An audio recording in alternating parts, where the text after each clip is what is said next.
اعوذ باللہ من الشیطان الرجیم بسم اللہ الرحمن الرحیم اللہم صل علی محمد وآل محمد وعجل فرجہم۔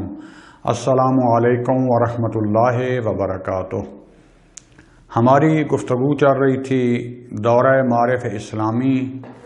اور خدا کے فضل و کرم سے الحمدللہ ہم نے کل اس کا آخری درس جو تھا معاد کی شناخت 7ویں جو کتاب تھی اس کو ختم کیا۔ یہ خداوند عالم کی طرف سے ایک توفیق تھی، اور میں نے جیسا کہ وعدہ کیا تھا کہ کیونکہ جو اس کتاب میں معاد ہوئی ہے یا پورا وہ اسلامی کورس تھا اس کی بنا یہ رکھی گئی تھی، اس بنیاد پر اس کو وہ دروس آپ کے سامنے پیش کیے گئے ہیں کہ آج کے اس جدید دور میں جہاں سوشل میڈیا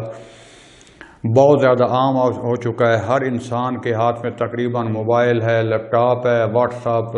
یوٹیوب، فیس بک، اور اس پر مختلف جہاں پر اسلام کی تبلیغ ہو رہی ہے، اسلام کے خلاف مختلف شبہات بھی پیدا کیے جا رہے ہیں، جس میں ہمارے کیونکہ اکثر مسلمین و مومنین کی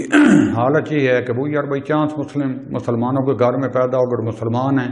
ہمیں دقیق حقائق کا پتہ نہیں ہے، پورے اسلام سے، دین سے آشنائی نہیں ہے، اپنے مذہب سے آشنائی نہیں ہے۔ تو لہذا اس کی بنیاد یہ تھی کہ پہلے ایک ایسا نصاب اور ایسے دروسوں کے عقلی طور پر اسلام کی ایک کلی سی صورت، دین کی، مذہب شیعہ کی ایک کلی سی صورت پیش کی جائے، ابتدا سے لے کر آخر تک۔ اگر کوئی پوچھنا چاہے، کوئی سوال رکھتا ہو کہ میرے پاس کوئی ایسا مواد ہونا چاہیے کہ میں تھوڑے ٹائم میں مجھے کلیات اسلام کا پتہ چل سکے، تو اس حوالے سے یہ جو دورہ معارف اسلامی کا کورس تھا بنایا گیا تھا، اور میں نے آپ کے سامنے پیش کیا۔ یعنی عقلی بحثوں کے ذریعے، اگرچہ اس میں کچھ عرفانی مطالب بھی تھے، فلسفی مطالب بھی تھے، قرآن اور حدیث کا حوالہ ساتھ ساتھ موجود تھا، لیکن بیس اس کی عقلی بنیادوں پر تھی، تاکہ کچھ ہمارے نوجوانوں کو یا جو بھی اس میں دلچسپی رکھتا ہے ان تک ایک اسلام اور شیعہ مذہب کی صحیح تصویر اول سے لے کر آخر تک پیش کر دی جائے۔ کہ الحمدللہ وہ میں نے کوشش کی کہ آپ دوستان تک طلاب عزیز اور باقی بھی جو یہاں پر موجود نہیں ہیں، سوشل میڈیا کے ذریعے، واٹس ایپ یا یوٹیوب وغیرہ کے ذریعے وہ سن رہے ہیں، ان تک پہنچا دوں۔ اس کے بعد آج سے یہ جو میں کچھ دروس کا سلسلہ شروع کروں گا، زیادہ نہیں ہوں گے۔ میرے سامنے ایک کتاب ہے، آیت اللہ عبد الحسین دستغیب شہید معاد کے نام سے ان کی کتاب ہے۔ یہ چھوٹی سی اور بہت ہی پیاری کتاب ہے۔ اس کی بنیاد زیادہ عقلی بنیادوں پر نہیں ہے، اگرچہ اس میں بھی بعض عقلی بحثیں ہیں، لیکن اس کی بنیاد انہوں نے قرآن اور حدیث پر رکھی ہے، اور اس کو تھوڑا سا عملی طور پر موت کیا ہے، موت کے بعد پیش آنے والے سفر، برزخ اور عالم قیامت تک انہوں نے توضیح دی ہے، جس کا کہ میں کتاب کے سامنے رکھی ہے۔ اصل مقصد اور ہدف یہ تھا کہ آپ کے سامنے اس کتاب کا، ان مطالب کا تعارف ہو جائے، خلاصے کے طور پر مختصر انداز میں اس کے مطالب پیش کروں گا، اور آپ سے ایک اپنی دلی خواہش کا اظہار کروں گا کہ کچھ کتابیں اپنی موت سے پہلے حتماً پڑھ لیں، تاکہ آپ کو اس کی حقیقت کی سمجھ لگ جائے اور اس کے لیے آپ کی تیاری ہو جائے۔ سب سے پہلے عقائد اور احکام، کوئی ایک عقائد کی جو اتھینٹک کتاب ہو، کہ انشاءاللہ خدا نے توفیق دی تو میں بھی اس کتاب کے بعد باقاعدہ عقائد کی بحث شروع کروں گا، حقیقی عقائد یعنی توحید سے لے کر آخر تک، جس میں یہ تفصیل سے بحثیں آئیں گی، اور قرآن و حدیث کے ذیل میں حتیٰ اس میں جو مختلف ہمارے مسلم فرقوں کا وہ اختلاف ہے۔ مثلا عدالت، ہم اہل شیعہ ہم اصول دین 5، اور اس میں دوسرا اس کو کہتے ہیں عدل، حالانکہ اس سے بھی بنیادی طرح چلے جائیں تو 3 ہیں: توحید، نبوت، قیامت، لیکن ہم اس کو بیان کرتے ہیں توحید، عدل، نبوت، امامت، قیامت۔ کیونکہ عدل وہ توحید سے جدا نہیں ہے، امامت نبوت سے جدا نہیں ہے، جو قرآن سے ہم سمجھے ہیں، یہ ائمہ نے ہمیں بتایا ہے۔ عادل بیسیکلی خداوند عالم کی صفت ہے، وہ عادل ہے، لیکن کیونکہ بعض لوگوں نے، مسلمین فرقوں نے اتنا جبر کو بیان کیا کہ گویا وہ عدالت جو تھی وہ ساقط ہو رہی تھی، تو لہذا اس کو ہم نے واضح ہائی لائٹ کر کے اس میں اصول دین میں بیان کیا۔ اسی طریقے سے جو امامت ہے وہ نبوت سے جدا نہیں تھی، اسی کا حصہ اور تسلسل ہے، جیسے نبی یا رسول کو خداوند عالم یہ منصب اور مرتبہ عطا کرتا ہے، اسی طریقے سے اس کے بعد امامت یا خلافت اس کو بھی خداوند عالمی یہ مرتبہ عطا کرتا ہے اور منصب. لیکن کیونکہ ہمارے جو مسلمین جو اہل سنت حضرات وہ کہتے ہیں کہ رسول خدا صلی اللہ علیہ وآلہ وسلم کے بعد اللہ نے ہمیں آزاد چھوڑ دیا ہے کہ سب کو خلافت دی ہے یا سب کو اختیار دیا ہے کہ اپنی مرضی سے خلیفہ چن لیں اور وہ رسول اور نبی کا خلیفہ ہوگا. دراصل وہ ہم انسانوں کا خلیفہ ہوتا ہے نا کہ رسول کا. بہرحال اس لیے ہمیں امامت کو بھی سامنے کھول کر بیان کرنا پڑا، ورنہ جو صفات نبوت کی ہیں وہ امامت کی ہیں. اللہ اس کی طرف خدا کی طرف سے وحی آتی ہے، اس کی طرف سے وہ اس صورت میں ڈائریکٹ وحی نہیں ہوتی. تو میں انشاءاللہ یہ تفصیل سے جو ہے کچھ درس اس کے بیان کر کے خلاصہ تھا تو میں پھر عقائد کی بحث شروع کروں گا. لیکن آپ سے اور اپنے آپ سے جو ریکویسٹ کرنا چاہ رہا ہوں، بعض بحثیں حتماً پڑھیں. مثلا اخلاق میں آ کر یہ جیسے معاد کتاب ہے اللہ تصغیب کی شیرازی کی اردو میں بھی ترجمہ ہو چکی ہے، اس کا ضرور مطالعہ کریں. یا ان کی کتاب جو ہے گناہان کبیرہ، خدا کے لیے اب میرے پاس وہ الفاظ نہیں ہیں کہ جس سے آپ کو سمجھا سکوں کہ اس کی کتنی اہمیت ہے. ظاہر ہے جب بندہ مطالعہ کرتا ہے ان پاک احادیث و آیات اور ان مطالب کا تو یقیناً روح پر اثر ہوتے ہیں. ایک چیز ہمارے لیے واضح ہو جاتی ہے کیونکہ بعض اوقات بعض گناہ ہیں جن کا ہمیں پتہ بھی نہیں ہوتا کہ گناہ ہیں. مثلا ہم غیبت کر رہے ہوتے ہیں، اس کو غیبت نہیں سمجھا، ہم کہتے ہیں میں تو حقیقت بیان کر رہا ہوں. بعض اوقات تہمت کی سطح پر چل جاتے ہیں. بات کا یہ ہے کہ اگر میں کسی کے اوپر کہنا چاہتا ہوں کہ یہ مثلا غلط ہے، ٹھیک ہے، یا اس کے اوپر اسلام نے کون سا رستہ دیا ہے، کچھ شہادت ہونی چاہیے، میرے لیے یقین ہونا چاہیے. سارے کام اندازوں سے جو ہے اور سوء ظن سے نہیں چلتے. سوء ظن کرنا حرام ہے. اور اس طرح کی صفات جو ہیں یہ 2-3 کتابیں جو ہیں مثلا یہی جو ہے گناہان کبیرہ بہت سلیس اور اچھی حالت میں جس کا روح پر اثر ہوتا ہے امام خمینی رضوان اللہ تعالیٰ علیہ کی چیل حدیث ہے. یا پھر جو ہے اس قسم کی اور کتاب منیت المرید ہے اور ہیں بہت زیادہ. لیکن ان میں 2-3 کتابوں کا مطالعہ ضرور فرما لیں. اور یہ جو میں نے آپ کے سامنے پیش کی اس کورس کو بھی اگر خود مطالعہ کر سکتے ہیں یہ اس قسم کی کتابیں حتماً پڑھیں تاکہ ہمارے آئندہ کے لیے جو ہے ہماری راہ متعین ہو سکے. عقائد کی کوئی ایک کتاب اچھی سی جو آپ کو مل سکے اور جو ہے اسی طریقے سے احکام کا ایک دورہ کر لیں. اور اس کے بعد قرآن اور حدیث اس چیز ہمارا اڑنا بچھونا ہونا چاہیے، اس کے بغیر کوئی جگہ نہیں ہے. لہذا میں آتا ہوں اپنے اصل موضوع کی طرف. سامنے میری کتاب ہے، میں اس کا فقط خلاصہ بیان کروں گا اس لیے کہ آپ لوگوں کو جو ابھی تک مطالعے میں کامیاب نہیں ہوئے اس کا تھوڑا سا مطالبہ آپ کے سامنے خلاصہ بیان کر سکوں، اس کتاب سے آشنائی ہو جائے. اور خدا بند عالم میں جو خود سب سے پہلے اپنے لیے دعا کرتا ہوں یہ جو مطالب بیان کر رہا ہوں مجھے بھی اور آپ تمام سننے والوں کو بھی ان پر عمل کرنے کی توفیق عطا فرمائے. لہذا فصل اول اس کی کتاب شروع ہوتی ہے، اس میں ہے مرگ یعنی موت. اس کا کچھ ابتدا سے بیان کرتے ہیں جو کہ میں پہلے بیان کر چکا ہوں. جو کتاب ویسے پہلے ہو چکی ہیں ان کو نہیں کروں گا زیادہ بیان، اشارہ کروں گا. ہاں اگر کہیں پر تفصیل یا قرآن و حدیث سے مصداق زیادہ واضح ہوتے ہیں تو وہ چیزیں میں فقط بیان کر کے جلدی اس کو ختم کر کے پھر عقائد کی بحث میں انشاءاللہ خدا بند عالم نے توفیق دی تو میں شروع کر دوں گا. تو لہذا معاد جو ہے ہمارے اصول دین میں سے جو ہے ایک جو ہے 5واں رکن ہے، یا یہ کہہ سکتے ہیں کہ مہم ترین رکن ہے کہ جس پر ایمان رکھنا واجب ہے کہ ان خدا بند عالم اس موت کے بعد ہمیں زندگی عطا کرے گا. اگرچہ جو ہے زیادہ تفصیلات نہ بھی ہوں لیکن اتنا ایمان رکھنا کہ موت کے بعد دوبارہ زندگی ہے اور ہمارا حساب و کتاب ہوگا اور اس میں جنت بھی ہے جہنم بھی. یا قرآن مجید نے پل صراط اور جو چیزیں بیان کی ہیں سرسری اس پر ہمیں پتہ ہونا چاہیے اور ایمان ہونا چاہیے کہ یہ واجب ہیں. اور یہ ہے کہ ہمیں اپنی عقیدے اور ہمارے عمل کا جو ہے جزا اور سزا ملے گی. لہذا مسئلہ معاد جو ہے وہ موت سے شروع ہوتا ہے. عالم آخرت کی وجہ سے وہ موت سے شروع ہوتی ہے، اس کے بعد برزخ ہے، قبر، برزخ، اور پھر قیامت ہے. اس کے اینڈ پہ جو ہے جنت اور جہنم ہے. یہ ساری وہ چیزیں اور بحثیں ہیں کہ جو حواس ظاہری سے، حواس پنجگانہ سے حتیٰ بعض اوقات دقیق تو عقلی لحاظ سے بھی نہیں، عقلی لحاظ سے ہم اس کو ثابت کر لیتے ہیں، سمجھ لیتے ہیں، لیکن 100% جو ہے تفصیلات کے ساتھ اس کو عقل کے ساتھ بھی جو ہے نہیں سمجھ سکتے. لہذا اس کو حقیقت کو سمجھنے کے لیے ہمارے پاس جو واحد رستہ ہے وہ وحی خدا ہے. کیوں؟ کیونکہ وہ عالم اور ہے، یہ عالم اور ہے، وہ ہم سے غائب ہے. الا کہ خدا کے اور ائمہ کے بتائے ہوئے رستے کے ساتھ جب تک ہم اپنے روح کو بلند پروازی دیتے ہوئے ان حقائق تک پہنچ نہ جائیں اور ان کو درک نہ کر لیں، ورنہ موت کے بعد کیا ہوگا، کیا ہو رہا ہے، یہ آج تک کیا ہوا، ساری خبریں ہم اپنی آنکھوں سے اور اپنے حواس سے اس کو درک نہیں کر سکتے. کیوں ہر انسان جو ہے اس کے لیے ایک عالم کی حد بنا دی گئی ہے. مثلا جیسے جب تک بچہ ماں کے رحم میں تھا اس کو باہر کی دنیا کا کوئی خبر نہیں تھی کہ یہ عالم اتنا بزرگ بڑا ہو سکتا ہے، اس میں کیا حقائق ہیں. وہ اسی کو یہ اپنا عالم سمجھتا تھا اور اپنے ماں کے رحم کے بعد جو ہے وہ سمجھتا تھا محال ہے کوئی چیز ہو. لیکن جب اسی طریقے سے جو ہے یہ عالم ملک اور جو ہے اس میں دنیا میں آ گیا اور اسیر مادہ میں آ گیا، کیونکہ مادی جسم میں ہم اسیر ہیں اور یہ ساری دنیا بھی مادی ہے، تو اس میں جو ہے ہم عالم ملکوت اور عالم باطن کو سمجھنے کے لیے جب تک مخصوص ذرائع اور رستے اور وحی کو حقیقی طور پر نہیں سمجھیں گے، ہمارے لیے جو ہے اس کی خصوصیات جو موت کے بعد کیا ہوگا ہم درک نہیں کر سکتے. وہ عالم کیسا ہوگا، کیا ہوگا، الا یہ کہ اس کی شناخت کے لیے ہم جو ہیں جو خداوند عالم نے ہمیں خبر دی ہے وہی قرآن اور حدیث کے ذریعے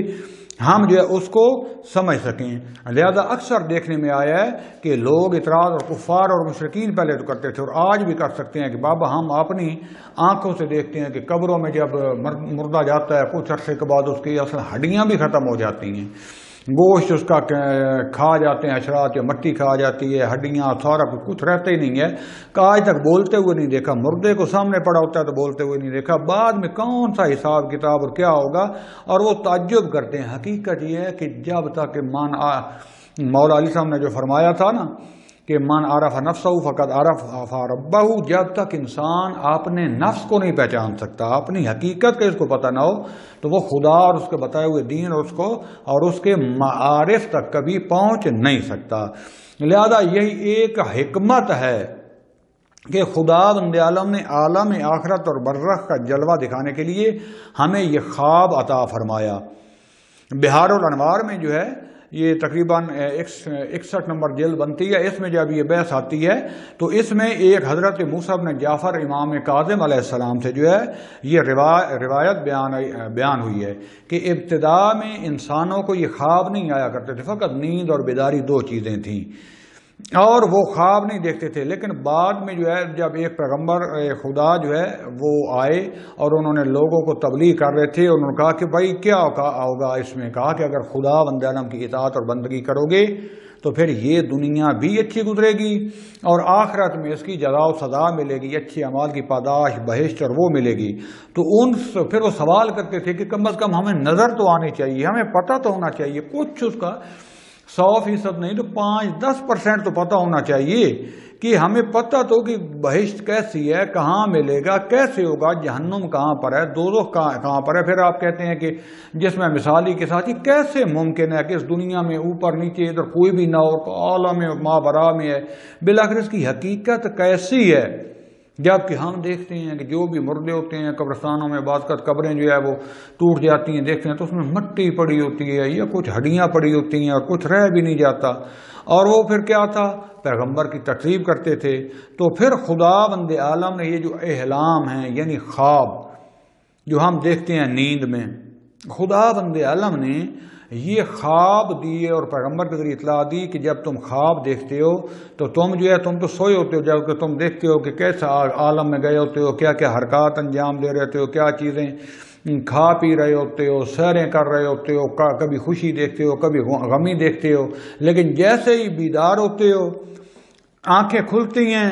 تو کوئی چیز تو اس کا اثر ہی ختم ہو چکا ہوتا ہے. کیا کھایا تھا، کیا پیا تھا، کتنی دولت جمع کی تھی، کتنی تمہیں سزا مل رہی تھی، تمہیں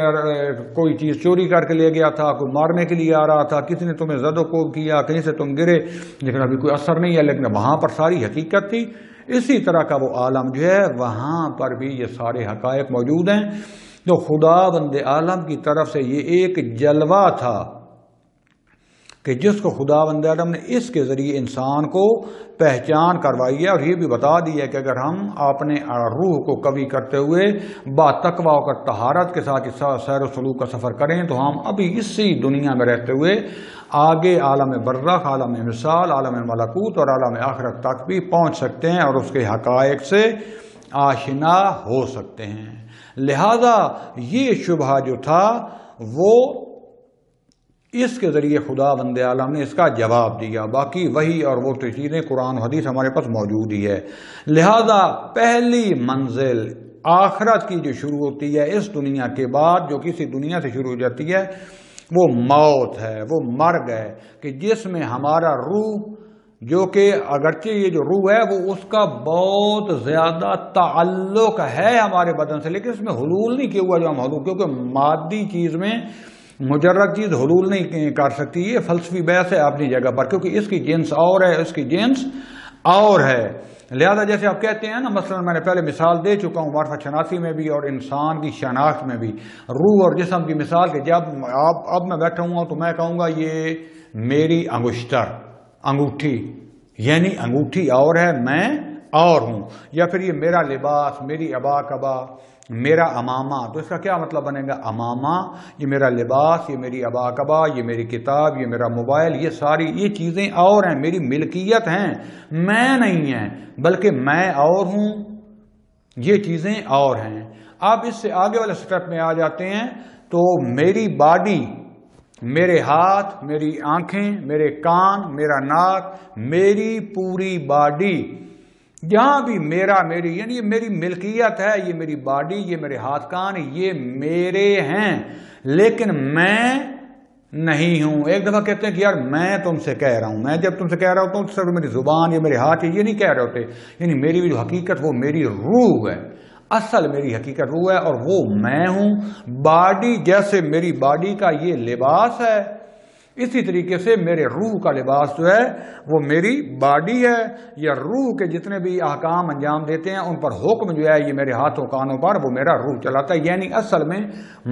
جو ہوں، میں حکم چلاتا ہوں، وہ میں میری حقیقت میرا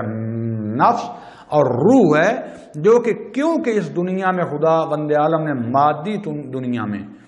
عالم طبیعت میں خدا نے بھیجا ہے، تو اس لیے ہم جو ہے اس میں اپنے باڈی کے ذریعے اس روح کو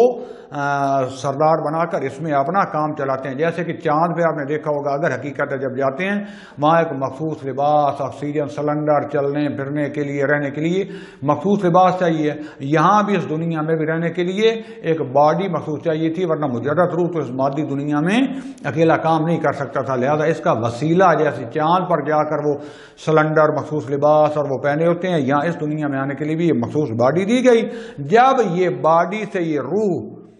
جدا ہوگا تو ہم کہتے ہیں موت واقع ہو گئی، یعنی ہم اس عالم سے اگلے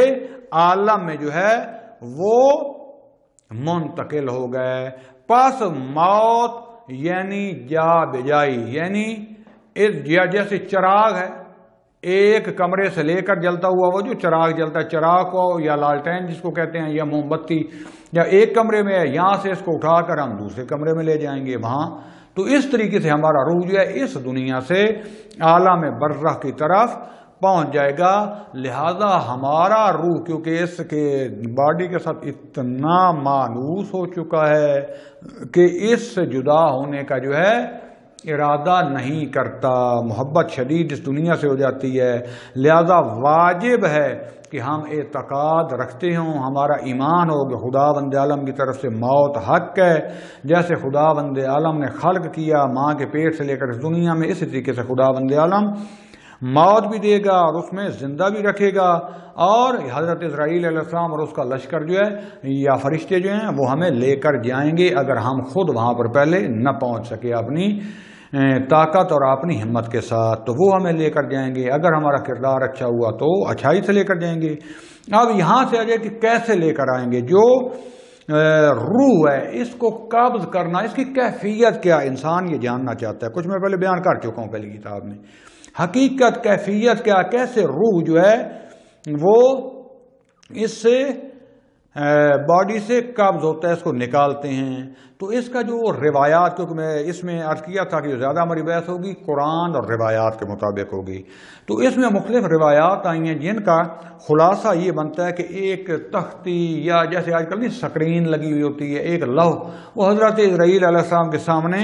موجود ہے، جس پر تمام مخلوقات جو زندہ ہیں ان کے نام لکھے ہوتے ہیں، اور جیسے ہم کمپیوٹر پر نہیں ایک ٹک کرتے تو جتنی آگے چیزیں جو ڈیلیٹ کرنا چاہیں ڈیلیٹ ہو جاتی ہیں، جو سامنے لانا چاہیں وہ سامنے سرچ میں آ جاتی ہیں۔ تو کہتے ہیں کہ سب کے نام اس میں لکھے ہوتے ہیں، یا جن کی موت کا وقت آتا ہے ان کے نام وہاں سے محو ہو جاتے ہیں۔ اور حضرت اسرائیل علیہ السلام آپ نے اس لشکر کے ذریعے، اب یہ مختلف بتائی گئی ہیں تمثیلات، جیسے ایک مقناطیس نہیں ہوتا کہ اس میں جتنے لوہے کے ذرات پڑے ہیں ان کو کھینچ لیتا ہے، یہ آٹومیٹکلی جیسے بجلی ابھی چل رہی ہے، پیچھے سے بٹن دباتے ہیں تو جہاں جہاں بھی ہے لیمپ سارے خاموش ہو جائیں گے۔ اسی طریقے سے وہ ہماری روحیں جو ہیں قبض کر لیتے ہیں، جیسے چراغ، بس 1000 چراغ اور موم بتیاں بھی جل رہی ہوں تو ایک دفعہ ہوا کا جھونکا آتا ہے اور تمام کی تمام وہ آگ بجھ جاتی ہے اور ان کو جو ہے خاموش کر دیتے ہیں۔ اسی طریقے سے جو ہے اصل حقیقت روح جو اصل وہ موت دینے والا وہ خدا کی ذات ہے، لیکن خدا نے آگے سبب و اسباب بنائے ہیں اور یعنی ان کو ولایت دی ہے۔ اور یہ ہے ولایت تکوینی کی بہترین مثال یہ ملائکہ مرگ، کیونکہ کم از کم شیعہ ہوں یا سنی یہ تو تمام کا اتفاق ہے نا کہ حتیٰ جو ولی قسم کا انسان ہے یا ائمہ یا انبیاء یہ فرشتوں سے افضل ہیں۔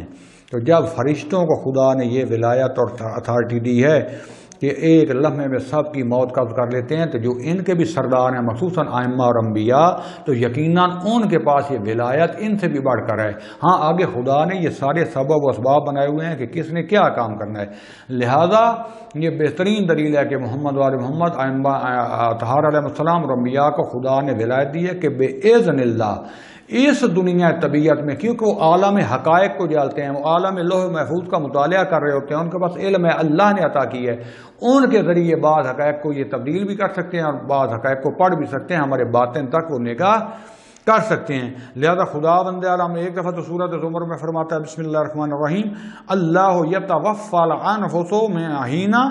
معذرت چاہتا ہوں اللہ یتوفی الانفس حین موتها، جب موت واقع ہوتی ہے تو خدا بند عالم جو ہے موت دیتا ہے، یعنی روح قبض کرتا ہے، یعنی وفات دیتا ہے۔ اسی طریقے سے سورہ سجدہ میں فرماتا ہے بسم اللہ الرحمن الرحیم قل یتوفاکم ملک الموت الذی وکل بکم، تمہیں ملک الموت جو ہے جو تمہارے اوپر موکل بنایا گیا ہے وہ موت دیتا ہے۔ اور سورہ محمد صلی اللہ علیہ وسلم میں آیت 27 میں خدا فرماتا ہے فَكَيْفَ إِذَا تَوَفَّتْهُمُ الْمَلَائِكَةُ، صرف ملک اسرائیل نہیں بلکہ ملائکہ تمہیں فوت کرتے ہیں جو اس کا لشکر ہے، یعنی وہ سردار ہیں، یہ آگے اس کے فرامین پر چلتے ہیں۔ تو لہذا اس طریقے سے یہ موت واقع ہوتی ہے، اگرچہ ان کی طرف دی گئی ہے لیکن حقیقت میں یہ موت جو ہے وہ خدا بند عالم جو ہے وہ دیتا ہے، اور یہ خدا بند عالم نے سارے دنیا میں سبب و اسباب قرار دیے ہیں۔ لہذا موت جو ہے کبھی ایکسیڈنٹ کی وجہ سے ہو جاتی ہے، کبھی کسی بیماری کی وجہ سے ہو جاتی ہے، کبھی قتل کی وجہ سے ہو جاتی ہے، کبھی ہارٹ اٹیک کی وجہ سے ہو جاتی ہے، کبھی خدا نخواستہ پانی میں دم گھٹنے یا مثلا دیوار اوپر گرنے سے، مختلف طریقوں سے جو ہے کبھی، اور اس سے سخت بھی موتیں ہوتی ہیں۔ یہ سارے اصل میں سبب ہیں، ورنہ آپ نے دیکھا ہوگا کہ کئی لوگ ہوتے ہیں شدید ترین بیماریوں میں مبتلا ہوتے ہیں، ان کے ساتھ والے چلے جاتے ہیں اور وہ کئی سال جو ہے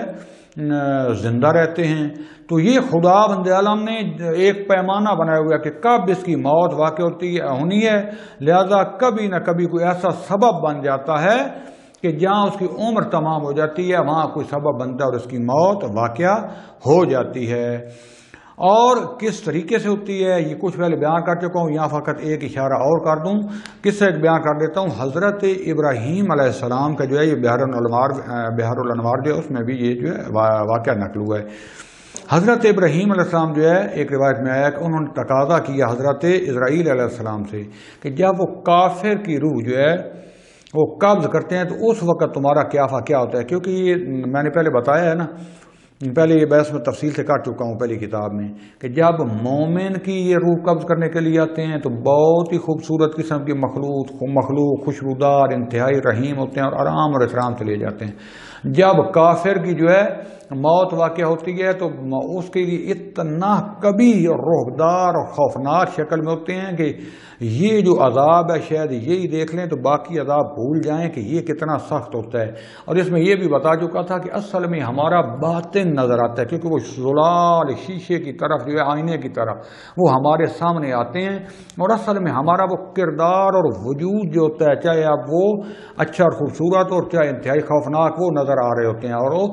یہ ملائکہ جو ہوتے ہیں وہ اس میں متمثل ہو جاتے ہیں، یعنی اسی صورت میں ہمیں نظر آتے ہیں۔ تو لہذا جب حضرت اسرائیل علیہ السلام سے حضرت ابراہیم علیہ السلام نے تقاضا کیا کہ میں جب تم کافر کی روح قبض کرنے آتے ہو اس وقت تمہارا قیافہ تمہاری شکل و صورت کیا ہوتی ہے، تو انہوں نے منع کہا کہ تم تحمل نہیں کر پاؤ گے۔ کس کو کہہ رہے؟ ایک اولو العزم پیغمبر کو، نبی کو، کہ تمہارے بس میں نہیں ہے کہ یہ تحمل کر سکو کہ اس وقت میں کتنا خوفناک شکل و صورت میں آتا ہوں۔ تو دوستان عزیز،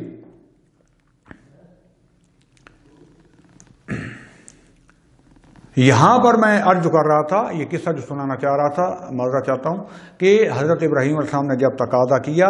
حضرت اسرائیل علیہ السلام سے کہ جب کافر کی روح جو ہے تم قبض کرنے کے لیے آتے ہو تو اس وقت تمہاری شکل و صورت کیا ہوتی ہے، تو انہوں نے منع کیا کہ تم تحمل نہیں کر سکو گے۔ لیکن جب انہوں نے اصرار کیا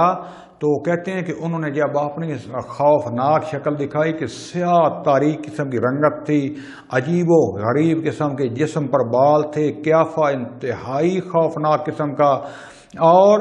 ناک سے اور منہ سے آنکھوں سے آگ نکل رہی تھی، عجیب و غریب خوفناک قسم کے ہاتھ اور سیاہ لباس اور بدبو آ رہی تھی اتنی کہ جو قابل تحمل نہیں تھی۔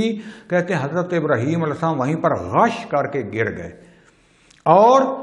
جب وہ بیدار ہوئے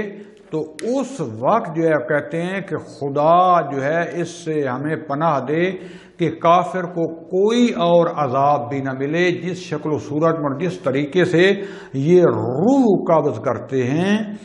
یہ عذاب ہی اتنا دردناک ہے کہ دنیا کا کوئی عذاب اور جو ہے اس کا مقابلہ نہیں کر سکتا۔ لہذا دوستان عزیز، جب یہ موت واقع ہو رہی ہوتی ہے، یعنی جب حضرت اسرائیل علیہ السلام کا ٹائم بنتا ہے، یعنی آنے کا ٹائم ہوتا ہے، اس سے تھوڑا سا پہلے انسان حالت احتضار میں ہوتا ہے۔ حالت احتضار یعنی جب کبھی کچھ لوگوں کا ایسا حالات بنتا ہے کہ حالت احتضار سے واپس بھی آ جاتے ہیں، وہ قطعی ٹائم کسی وجہ سے ٹل جاتا ہے، چاہے کوئی اس کے لیے صدقہ دیتا ہے یا کوئی اس کا کوئی ایسا عمل آ جاتا ہے یا کوئی اس کے لیے دعا کرتا ہے، خدا کے حکم سے کبھی عالم احتضار یعنی موت کے منہ میں کہتے ہیں جا کر واپس آ جاتا ہے۔ اور اکثر جو ہیں جب عالم احتضار پہلے آثار معلوم ہونا شروع ہو جاتے ہیں، جب حضرت اسرائیل علیہ السلام یا ان کا لشکر یا کوئی ملائکہ لینے کے لیے آتے ہیں، یہ آخری وقت ہوتا ہے کہ اس وقت شیاطین جو ہیں یہ اپنا شدید ترین حملہ کرتے ہیں اور اس آدمی کی آرزو دیکھتے ہیں